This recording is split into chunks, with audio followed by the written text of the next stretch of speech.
Good evening, brothers and sisters. It is Wednesday, the 18th day of May 2022, and I hope that you're all safe and healthy today and that your family is safe and healthy.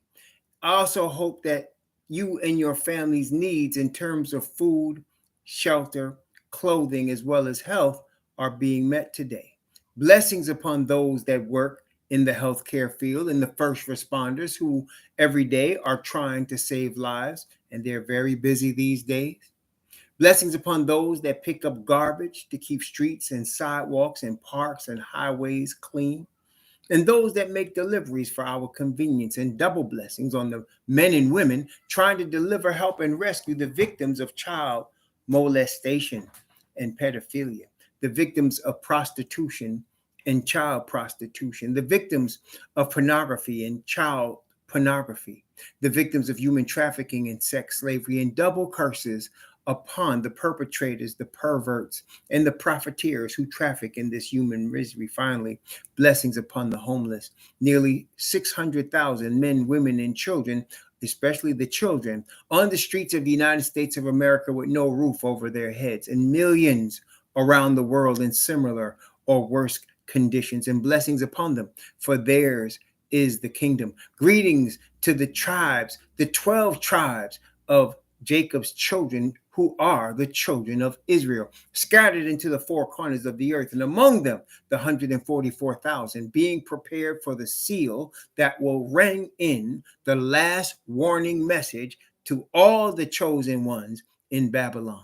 Greetings to them. Greetings to the Gentiles who have chosen to escape the worship of Babylon and the worship services of Babylon, to join as grafted in brothers and sisters to the truth of the Hebrew Israelite nation, led by Messiah, Yahushua. Greetings. Blessings also to all of you all in the chat, Brother Akawamba and Yah, Brother Walter, Junior, Sister Junior, Chaplain Lewis, Yasha, Yahoo out there in Tampa. We're going to see each other more, brother, as we are now being relocated to your area. Yakoba Ben Yasseral, and it's just Stephen Kelly, Zadok, and Righteous is the Way as well. Blessings and greetings to all of you. Man, look at me. Hang on, let me get my Bible. Got so much on my mind today. So many things going on. As you saw from the thumbnail, the topic today is the Buffalo shooting, although there was also a shooting in California, in Southern California as well. We don't want to ignore that. There's been over 200 such shootings in the United States alone this year. Think about that for a moment. So you saw what happened in Buffalo, and you may have heard what happened where a Chinese man who had strong hatred toward Taiwanese people went to a predominantly Taiwanese church with the intention of killing as many people as he could. But fortunately, the parishioners in that church, having been aware of all of the shootings that have been going on in churches as well as anywhere else, they tackled the man, tied him up, and stopped him before he could do his purpose. So what today we're going to talk about is these things in terms of Bible prophecy. And speaking of that, as I mentioned, my wife and I are going to be moving to Florida soon. And the reason we're moving down there is, well, number one, the Most High is sending us down there. But what prompted me to go in the first place, as you recall, was my father's condition. And my father's 82 this year. And I'm looking at my father at age 82, and I may have mentioned this to you before. I'm seeing him at the end of his life, right? And seeing him at the end of his life, my father was a hero to me. Fortunately, a lot of brothers don't grow up with their fathers. A lot of Hebrews don't grow up with their fathers. Fortunately, I was fortunate to grow up with mine.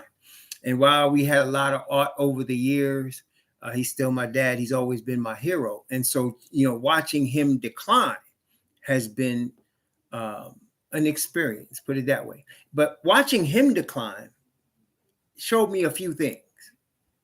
How fast time flies. How fast time flies. Like I said, I remember when I was little enough, before my brother, who's 3 years younger than me, was born. I remember those times. I remember being with my mother and father before my brother was born. I remember when my brother was born, where we lived and seeing the crib.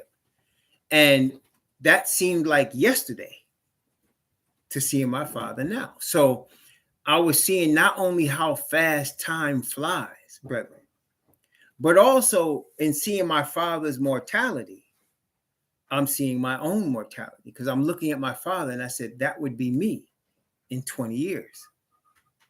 And 20 years goes by fast. Except the Most High has blessed me with some things to help me deal with not only that, but things like the Buffalo shooting, things like George Floyd, things like Dylan, whatever his name was, that went into the South Carolina church and killed all of those people in church in there, and all of these other incidences that are going on now almost on a daily basis. What has helped me, one of the things, is the promises of the word of the Most High. The promises of this book hold me. And even more than that, brethren, to be honest with you, the knowledge of prophecy helps me. Because, brothers and sisters, when you understand, really understand prophecy, you're not surprised by anything. And not only are you not surprised by anything, you're prepared. The Most High prepares you as best as you can be prepared. I mean, I was explaining to my dad when I was talking to him one day. I went down there and he's like, I'm going to die. What you getting so upset about? I'm going to die. And I said to him what I'm going to say to you now. There's things you can know that's coming, right? Like the death of a loved one. You can know the death of a loved one is coming. You can know in advance, and you can even see it, but it doesn't prepare you for when it actually happens. And that's what I was explaining to him. I said, I know you're going to die. I know you're getting old. I know I see you declining. And even though I've known for many years this point was coming, it still doesn't prepare you exactly for when it actually happens. And that's what it's like with prophecy. We know what's coming. The Most High has shown us in his word what's coming. We know it's not going to be long. And yet, as we're on the road there, the things that we're seeing is still astounding, still mind-blowing, the things that are happening. And the interesting thing what comes to me is a couple of scriptures. First, I want to look at Philippians, the epistle of Philippians. Philippians chapter 2, I believe. Philippians chapter 2. Philippians chapter 2.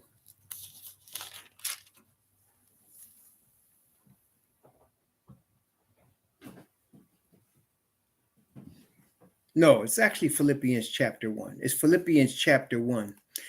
Philippians chapter 1, I'm going to begin at verse 21. As a matter of fact, for today, the Most High has me in a mindset to read a lot of the Apostle Paul's epistles here for these situations.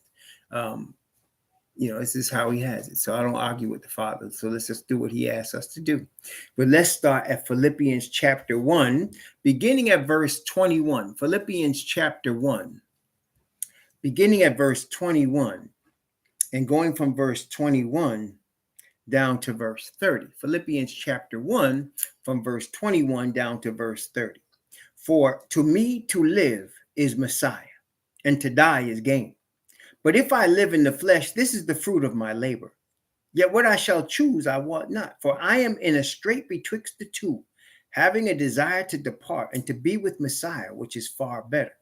Nevertheless, to abide in the flesh is more needful for you. And having this confidence, I know that I shall abide and continue with you, all for your furtherance and joy of faith, that your rejoicing may be more abundant in Messiah Yahushua for me by my coming to you again. Only let your conversation be as it becometh the gospel of Messiah, that whether I come and see you or else be absent, I may hear of your affairs, that ye stand fast in one spirit, with one mind, striving together for the faith of the gospel, and in nothing terrified by your adversaries, which is to them an evident token of perdition, but to you of salvation, and that of Yah. For unto you it is given in the behalf of Messiah, not only to believe on him, but also to suffer for his sake, having the same conflict which ye saw in me and now here to be in me. What is all of that? For me to live is Messiah, and to die is gain. Brothers and sisters, the Father has set forth Messiah as our teacher, as our example, as our sacrifice for sin. Okay. And so the Apostle Paul met, or should I say, Messiah met the Apostle Paul, as we know, on the road to Damascus, and that changed his entire existence. So that the Apostle never got married.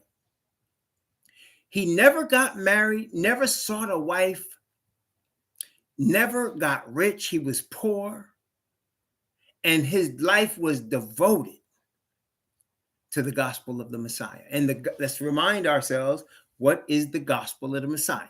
The gospel of the Messiah is the revealing of the righteousness of the Father. That is according to Romans chapter 1, verses 16 and 17. The gospel of Messiah is the power of the Father as the Father's righteousness is revealed. So, brothers and sisters, our existence as followers of Messiah is to reveal Father. Period. Did you hear that? Our existence as followers of Messiah is to reveal Father.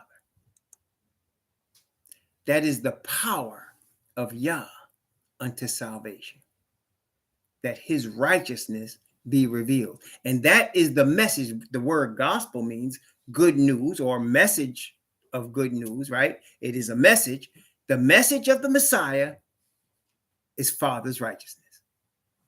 Messiah's name, aside from what they said in terms of, the Bible says in terms of Emmanuel, Yah with us, in terms of Prince of Peace, his name is also Yahweh, our righteousness. Now, for a second, as before we go forward, I want to get that established, because it's going to be very important as we move forward tonight. Righteousness is not only doing that which is right. It's a spirit. And being that it's a spirit, it's being that which is right. And it's just as important for me and you to remember, being that which is right is not something we have in and of ourselves. It's something we receive through Messiah from the Father. Okay? So to live means to live as Messiah lived, for the glory of his Father. And to die in that state is gain,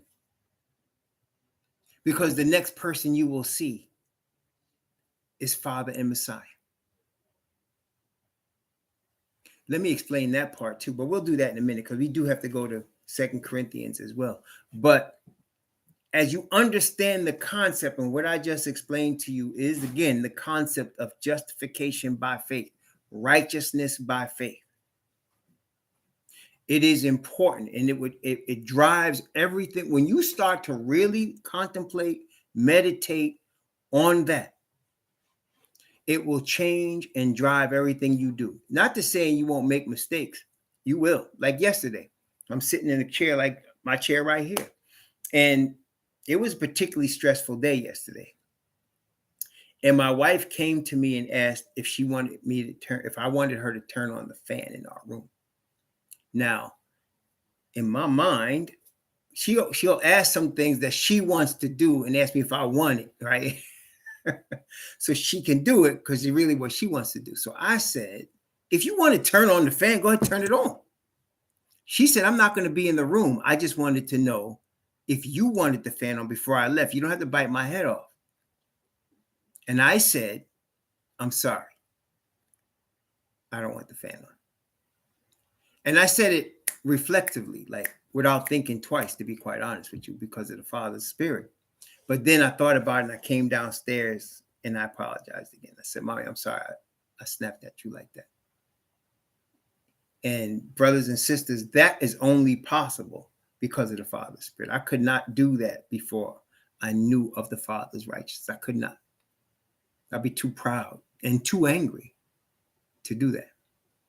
But the Father's Spirit caused it. And that's what I mean. You'll start to change in ways that you don't even realize. And you'll be prepared for things that you would never think you'd be prepared for. Okay. And so, yes, Most High has us going to Florida for his glory. I mean, but what led me to start the even process was my father's condition. But I know he has us down here for more than that. Okay. Which brings me to 2 Corinthians. Second Corinthians, this is one stretch, is one of my favorite stretches in the Bible. 2 Corinthians, from chapter 3, really all the way through to chapter 7. But we're not going to be able to read all of that tonight, although I wish we could, because really chapter 3 starts off with, it's really, Paul is teaching, he's correlating Moses going to the mountain of Sinai and receiving the covenant. And he's correlating that with the veil that Moses had to wear because of the glory of the Father being on him from being in the Father's presence, and that the people didn't understand that's what they were seeing. And so he had to wear a veil over his face because the people did not understand what they were seeing. They knew that he was bright. He was so bright, he was scaring them. But instead of embracing the brightness, they were scared. And he had to put a veil over his face when he talked to the people. When he came to talk to the Father in the tabernacle of the congregation, he could take off the veil. But to talk to the people, he had to wear a veil because they were scared.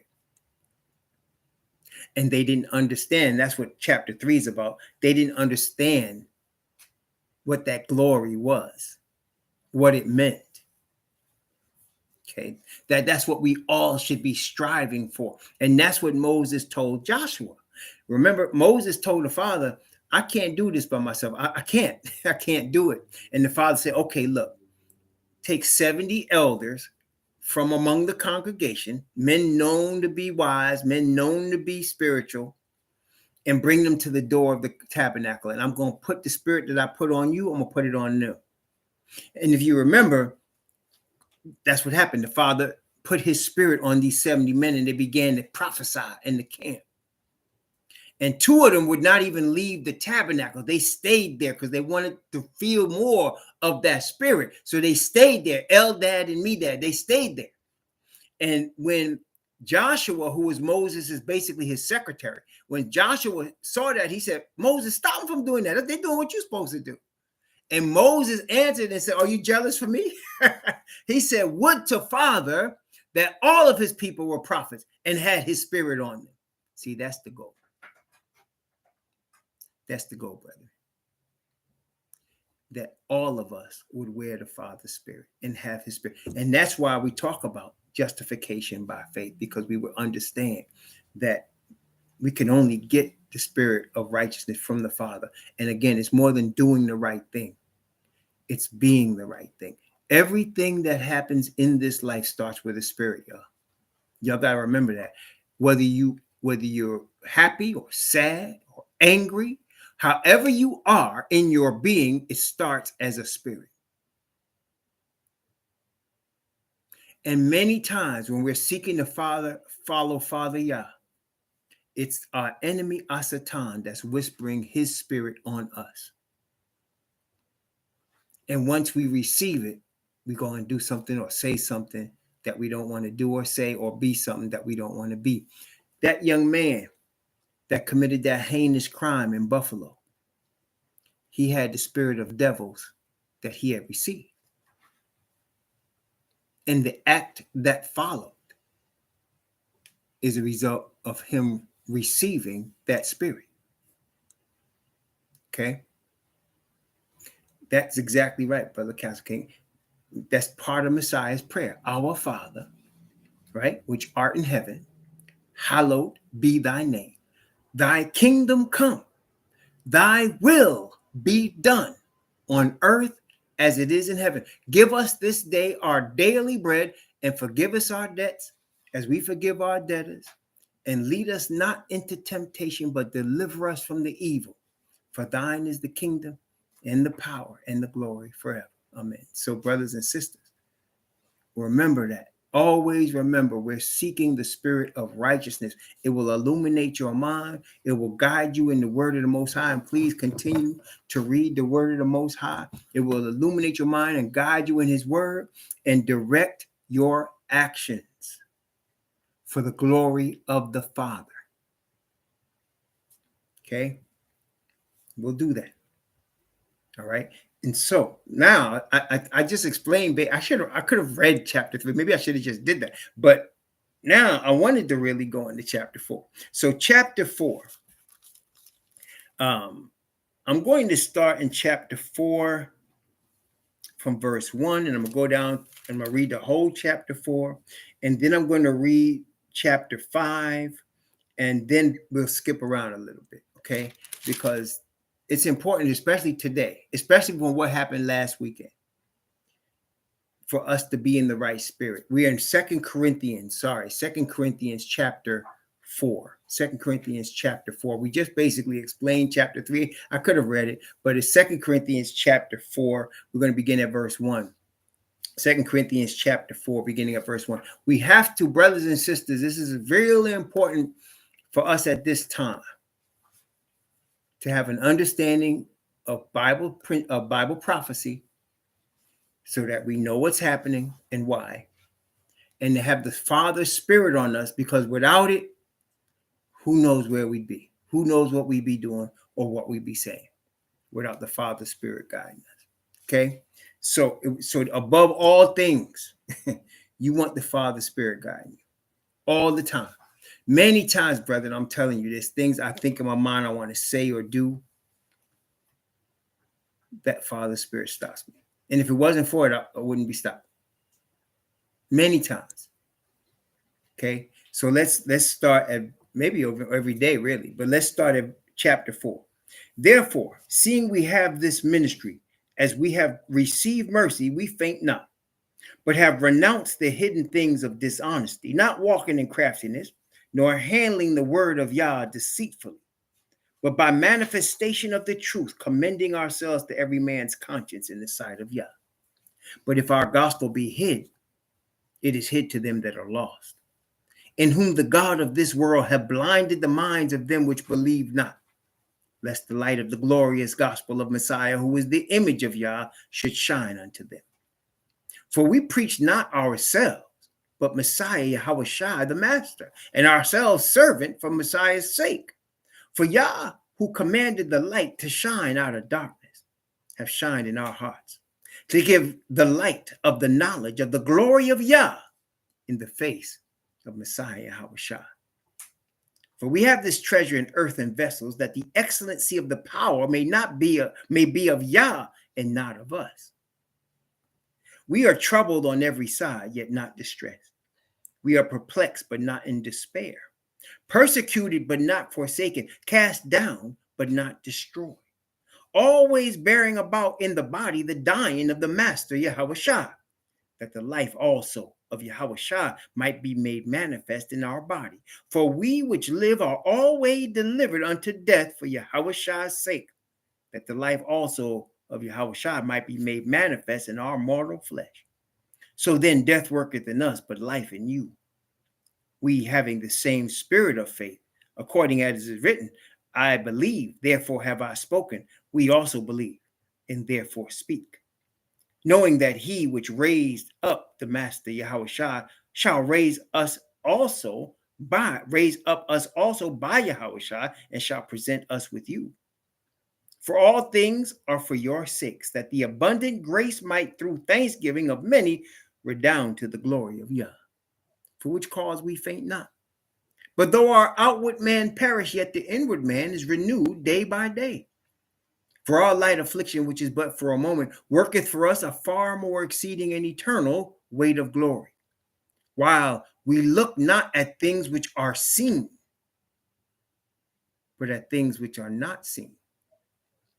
For things which are seen are temporal, but things that are not seen are eternal. You see why I say everything starts with a spirit? And that there's a spiritual war between good and evil raging right among us all the time. And we are only players in that war. And brothers and sisters, I am learning from the word of the Most High, and I pray you are also, that we surrender ourselves to the Father. Surrender ourselves to his spirit. It's a process. It's not something we do automatically. We have to have an experience with our Father in heaven. Messiah is here. He's our high priest to help us gain that experience. Okay. And so we have to have, you cannot trust something that you don't understand or know. You got to have some experience to have trust. Father wants to give us an experience with himself through Messiah, that we can trust him, that whatever happens is for his glory, not for our glory. That's why we read, for me to live is Messiah, and to die and gain. Why does he say that? Because Messiah lived life for the Father's glory to death. He allowed himself to be put to death. Messiah said, you are not killing me. I'm laying my life down. He said, and I have been given power to lay it down and to pick it back up. He said, this I received from my Father. You understand? And brothers and sisters, as much as it's amazing to me, as much as I have read these things many times, many years, it wasn't really, honestly, until I left Christianity that I started getting it. Honestly. As long as I was in a church under organization, it's like my faith was caged in by that church. Like I couldn't grow and expand in the spirit any further out than my church allowed me. But once I had no church except the scattered nation of Israel, I felt really free, brothers, for the first time, brothers and sisters. And then things started coming to my mind and spirit that in a way that I never understood before. And I'm saying to y'all, I'm only bearing witness. Some of y'all could bear witness also, obviously. Let me not say that I'm the only one, obviously not. But I want more. My goal and aim is for all the people that see and hear me to experience that. To experience a little bit. Because brothers and sisters, we all need to get there. You see, brothers and sisters, the reason I say that, talking about my father, right? And I said to myself, man, that's me. And I kept repeating it because it was so profound to me. I'm looking at my dad and I'm saying, that's me in 20 years. That's me. That's me with a walker. That's me. I thought about it and I said, man, that's me. I'm going to be there like that. But then I remembered, ain't that much time left. That's the thing that's astounding. It's not that much time left. Like in 5 years, it's going to be 2027. And let me explain to y'all, we talked about this before, but I just want to remind y'all, we talked about the feasts, right? We talked about the feast. And the feast, we're going to keep the feast in the kingdom. Because the feasts are reminders of where we came from. And the feasts are reminders of our victory. The Passover and the feast of unleavened bread is a reminder of our deliverance from Egypt. Right? The Feast of Weeks is the feast of victory, the first fruits of Messiah's victory over death. The Day of Atonement is the removal of all sin from us. That's what it is. It's the removal of sin and replacement of sin with righteousness. And then the last feast, the Feast of the Tabernacles, is a reminder that we've come through a journey, brethren. Have you not? Gathering the fruits of the harvest. And a reminder that we will never, ever lose our land or be replaced or be displaced or lose the kingdom ever again.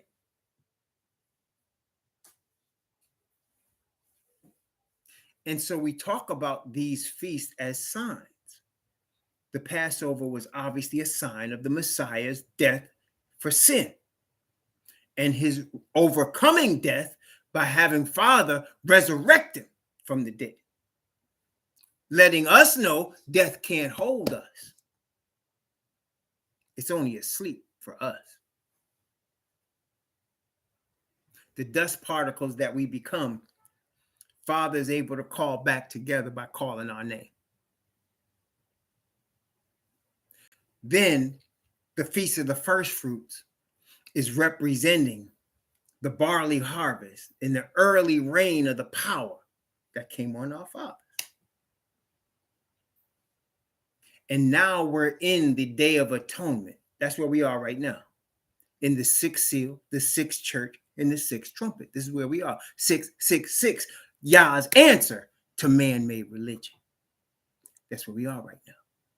And we're in the process of having all sin removed from us, which is why the Father is bringing righteousness by faith to us clearly and more powerfully than he's ever done it since the apostles were here.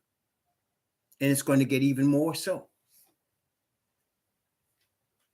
Because the last phase, brethren, 5 years from now, in 2027, in the Hebrew calendar of the 7th month, which is for us between September and October of 2027, he's going to pour out that spirit heavy on us. We're being prepared for that. Brothers and sisters, you remember look, let me show you. I'm going to come back to 2 Corinthians in a minute. Malachi chapter 4, the last chapter of the last book in the Old Testament. Okay, Malachi chapter 4. I'm going to read the whole thing. It's only 6 verses. So I'm going to read the whole thing because it's dealing with where we at and where we're about to go. Okay, notice here. For behold, the day cometh that shall burn as an oven, and all the proud, yea, all that do wickedly shall be stubble. And the day that cometh shall burn them up, saith Yahweh of hosts, that it shall leave them neither root nor branch. But unto you that fear my name shall the Son of Righteousness arise with healing in his wings, and ye shall go forth and grow up as calves of the stall. And ye shall tread down the wicked, for they shall be ashes under the soles of your feet in the day that I shall do this, saith Yahweh of hosts. Now watch this part. Remember ye the law of Moses my servant, which I commanded him in Horeb with all the statutes and judgments. Behold, I send you Elijah the prophet before the great and dreadful day of Yahweh. That's the 144,000 if you didn't know. And he shall turn the heart of the fathers to the children, and the heart of the children to their fathers, lest I come and smite the earth with a curse. We got to be at peace with each other. That's what it's about, brother. That Caucasian boy under the demonic spirit that killed the brothers and sisters in Buffalo, what that represents is the last gasp of Babylon. Look, I think there's brothers here and sisters that can bear witness. That hatred is far more deeper and widespread than you're seeing in the media. That anger and hatred is far more deeper and widespread than you're seeing in the media. And Asatan is getting his forces ready for a last battle that's coming very, very soon. But for us, brothers and sisters, it's not about us, although I'm not going to tell anybody not to defend themselves now. I'm not going to do that. When Messiah say turn the other cheek, he's not talking about let people roll up on you and shoot you. Y'all understand that? When he said turn the other cheek, he's talking about for us to turn, listen, for each other. For Hebrews not to hate Hebrews. For us to love each other. Because we hate each other.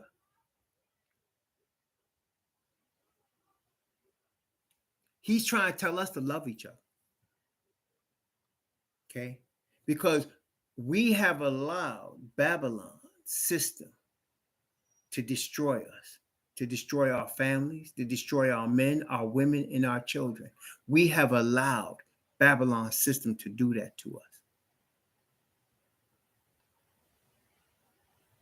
Okay? He's not telling you let people roll up in your supermarket with a gun and scare you. I hate to tell you what would have happened if, never mind. But no, he's not telling you to do that. Okay? He's not. But don't be scared. Don't be scared. With your Father's Spirit, don't be scared. The Bible says that the wicked runs when no man pursueth, but that the righteous are as bold as a lion.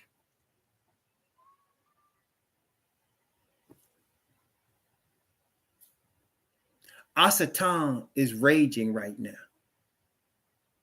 And through fear and fear of death, he's controlling the masses. But those of us that are in Father Yah's righteousness are not scared. Because Father has us.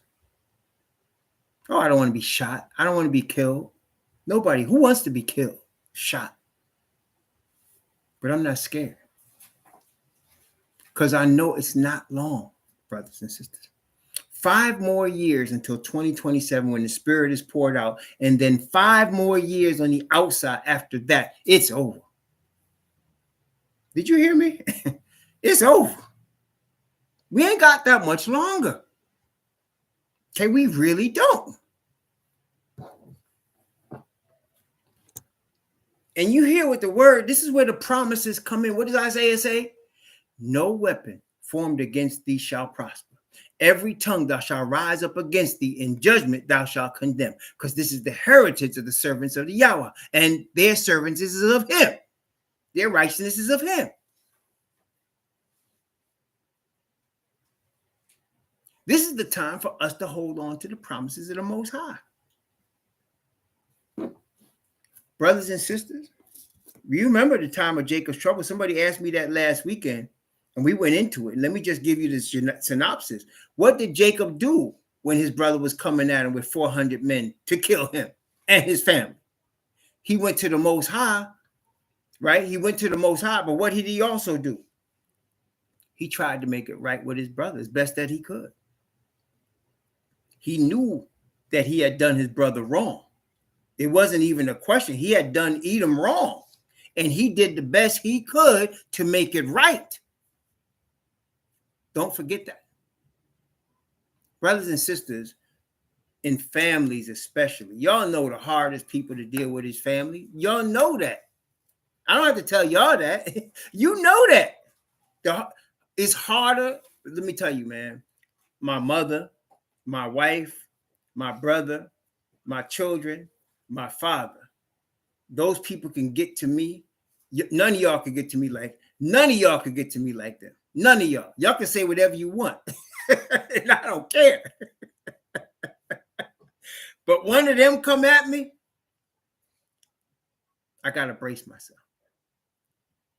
And so it's difficult, but that's where I ask for wisdom and guidance of the Father's Spirit to, as best I can, to live peaceably with all men, but especially those like I just named. Okay? Very difficult, man. Very difficult, more than anybody. And the Most High uses those people to get us to him. He uses them to get us to him. Okay? And so, yeah. He said, turn the hearts of the fathers to the children and the hearts of the children to the fathers. Y'all catching that? Back to 2 Corinthians. Okay, so we know that there's a power of spirit that's at work. Okay, we know it. It's not even like a question. You know that's the case. It's happening every day. You see it, you feel it. Yeah, see, that's what I'm saying. It's hard, man. I can't even talk to my mother. The father warned me, don't talk to her. And I got to remind myself of that. I said, Dad, that's my mother, right? But I can't talk to her. Father said, don't talk to her. I know some of y'all have, I'm trying to be real with you. You know it's raw. It's raw, brother. I'm trying to tell you what it is. Okay, trying to tell you what it is. My wife used to think I was crazy. We're like, how can you not talk to your mother? Like, what's wrong? I mean, I can't understand that until she met her. Until she met her. Yeah. You see what I'm saying? So, but even there, I did it for peace. I didn't do it out of hatred. I did it for peace. And Father had to really rope me in, man, because, it's how I was thinking. You see? And I got to approach my dad a certain way. I can't just approach him any kind of way if I want peace. You understand? I got to approach